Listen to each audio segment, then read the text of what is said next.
बिस्मिल्लाहिर्रहमानिर्रहीम। अस्सलाम वालेकुम। मैं हूं मोहम्मद इदरीस सवान एडवोकेट। और दोस्तों, एक गुज़श्ता रोज़ एक एहतजाज यहाँ पे हो रहा था जिसमें ट्रांसजेंडर कम्युनिटी एबटाबाद में एहतजाज कर रही थी। और उनका मौक़िफ़ ये था कि कहीं एबटाबाद की किसी लोकल थाने में उन्हें हरासा किया गया और पुलिस की तरफ से उन्हें काफ़ी मज़ामत हुई और उनके ख़िलाफ़ काफ़ी एक्शन लिया गया। और उनका ये मौक़िफ़ था कि हमें पुलिस खामखा तंग कर रही है, हमसे खामखा वो सर्च कर रही है, हमारे घरों में दाखिल हो रही है और ये पुलिस इल्ज़ाम लगा रही है कि जी हम खुदा न ख्वास्ता बच्चों के साथ कोई ऐसी ज़्यादती कर रहे हैं या कोई ऐसे हम धंधे कर रहे हैं। तो इस तरह पुलिस का ये मौक़िफ़ था कि पुलिस ये कह रही है कि ये ट्रांसजेंडर जो लोग हैं ये इनमें ज़्यादातर मर्द हैं और वो जो मर्द हैं वो बच्चों के साथ ज़्यादतियाँ कर रहे हैं या खुदा न ख्वास्ता इस तरह की इलीगल एक्टिविटीज़ में वो मुलव्वस हैं।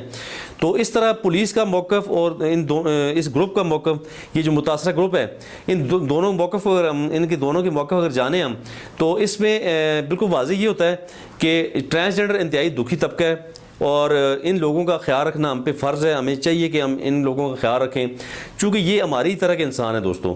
हम इसमें हमें चाहिए कि इनके साथ तावन करें, हम इनके साथ कोऑपरेट करें, हम इनका ख्याल रखें और हमारी गवर्नमेंट को चाहिए कि इनके लिए पॉलिसीज़ बनाए और इन्हें पूरा कंपनसेट करे, इन्हें रोज़गार डोर स्टेप पे फ्राहम करे।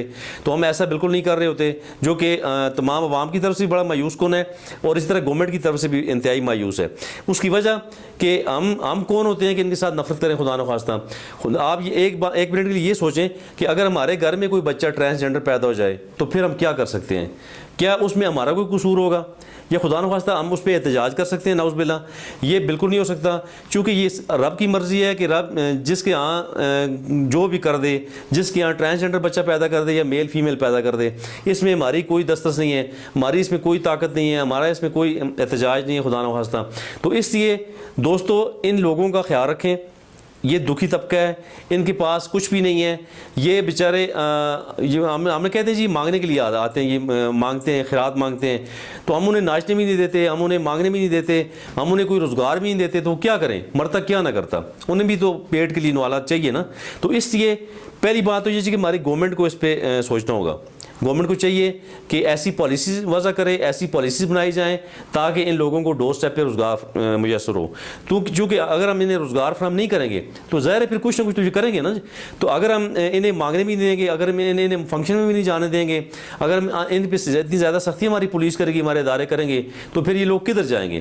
तो इनके भी राइट्स हैं, ये भी ह्यूमन बीइंग हैं, ये भी हमारी तरह के इंसान हैं। तो इसलिए खुदारा मेरी गवर्नमेंट से गुजारिश है कि आप इनके लिए कोई ऐसी पॉलिसीज़ वज़ा करें, ऐसी पॉलिसीज़ बनाएं ताकि ये लोग डोर स्टेप पे इन्हें रोज़गार मिले और ये अपनी बाइज़्ज़त ज़िंदगी गुजार सकें। इसके अलावा इन लोगों के लिए तालीम का माकूल बंदोबस्त होना चाहिए, इन लोगों की प्रोटेक्शन का माकूल बंदोबस्त होना चाहिए। चूँकि पिछले चंद सालों में हमने देखा है कि कितने ट्रांसजेंडर मर्डर हुए हैं। पेशावर में एक बहुत ही दर्दनाक मर्डर हुआ था 2018 में। एक ट्रांसजेंडर एक ख्वाजा सरा को इंतहाई बेदर्दी से कत्ल किया गया, फिर उसकी लाश के टुकड़े किए गए, इतना जुल्म किया गया, इतनी ज़्यादती की गई। इसके अलावा पाकिस्तान में मर्डर हुए हैं, इस्लामाबाद में, लाहौर में, कराची में, पूरे पाकिस्तान के मुख्तलिफ शहरों में ये मर्डर हुए हैं। तो इस तरह मैं समझता हूँ जी ये सरासर इन लोगों के साथ जुल्म है। तो इससे कबल हमारी गवर्नमेंट ने काफ़ी काम भी किया है, उसे भी हम सराहते हैं, जिसमें सबसे अहम मुसवदा हमारा KP की असम्बली में पास हुआ था। एक मुसवदा हमारी वजारत इंसानी हकूक़ ने पेश किया था जिसमें काफ़ी अच्छी सिफारिशात थी इन लोगों के लिए, बहुत अच्छी कानून साजी होने जा रही है। और उसमें सबसे खूबसूरत बात यह है कि इसमें बाकायदा से डिवीज़नल लेवल पे एक सीट इन्हें कोटा सर्विस में इन्हें मुयसर होगा कि डिवीज़नल लेवल पे कम से कम एक ख्वाजा सरा को भर्ती किया जाएगा मुख्तलिफ अदारों में। और ये मैं समझता हूँ अगर इस पर अगर अमल दरामद हो जाए, ये मुसवदा अगर तैयार हो जाए, इस पर अगर बिल पास हो जाए तो ये बहुत बड़ी बात होगी। इसके अलावा नादरा में एक अलग से एक उन्हें मुलाजम बिठाना होगा और ये बाउंड होगा नादरा हाफिज़, तमाम नादरा हाफिज़ को अलग से एक अपना मुलाजम बिठाएँ जो सिर्फ और सिर्फ ट्रांसजेंडर को डील कर रहा हो, सिर्फ और सिर्फ ख्वाजा सराओं को डील कर रहा हो। तो अगर इस तरह के काम हो जाते हैं तो फिर इन लोगों के लिए काफ़ी अच्छा हो जाएगा। तो बहरहाल पूरे पाकिस्तान में तमाम हुकूमतों को इस पर बात करनी चाहिए, तमाम असम्बलियों में, कौमी असम्बलियों में भी और सूबाई असम्बलियों में भी जितने भी कानून साजी है इनके वाले से वो बहुत अच्छी तरीके से होनी चाहिए ताकि इन लोगों को डोर स्टेप पे रोज़गार मुयस्सर हो। तो इसके अलावा ये जो एबटाबाद में एहतजाज था इसमें गवर्नमेंट को इस पर भी सोचना चाहिए।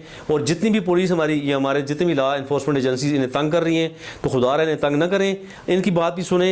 हाँ, अगर कोई मुजरम है, कोई अगर किसी इलीगल एक्टिविटी में कोई शख्स अगर शामिल है, खुदा न वास्ता वो मेल है, फीमेल है या ट्रांसजेंडर है, तमाम लोग कानून की नज़र में बराबर हैं। कोई भी जुर्म करेगा, जुर्म सब के लिए एक बराबर सा है, और इसमें कोई भी जुर्म करेगा उसके खिलाफ एक्शन भी होगा, उसके खिलाफ मुताबिक कानून जो कार्रवाई भी होगी, FIR भी होगी, और उसे गिरफ्तार भी किया जाएगा। उसमें कोई भी तफरीक ना बरती जाए, चाहे वो ख्वाजा सरा हो, चाहे वो मेल हो, चाहे फीमेल हो। इसलिए कानून की नज़र में सब बराबर हैं और सब के साथ इक्वल ट्रीट होना चाहिए। तो बहरहाल बिल्कुल इस जेंडर बेस्ड वायलेंस पे के हवाले से बात करूँगा कि इस तरह उन्हें ख्वाजा सरा होने के नाते उन्हें हरासा ना किया जाए, और उन्हें उनके साथ नरमी बरती जाए, और उन्हें जितने भी उनके राइट्स हैं उनकी प्रोटेक्शन की जाए। और जितने भी हमारे पाकिस्तान में हमारी असम्बलियाँ हैं, तो जितने भी कानून साजियाँ अभी पाइपलाइन में हैं, तो उन्हें जल्द अज जल्द पास होना चाहिए ताकि इस दुखी तबके की हम खिदमत कर सकें, इनका हम ख्याल रख सकें।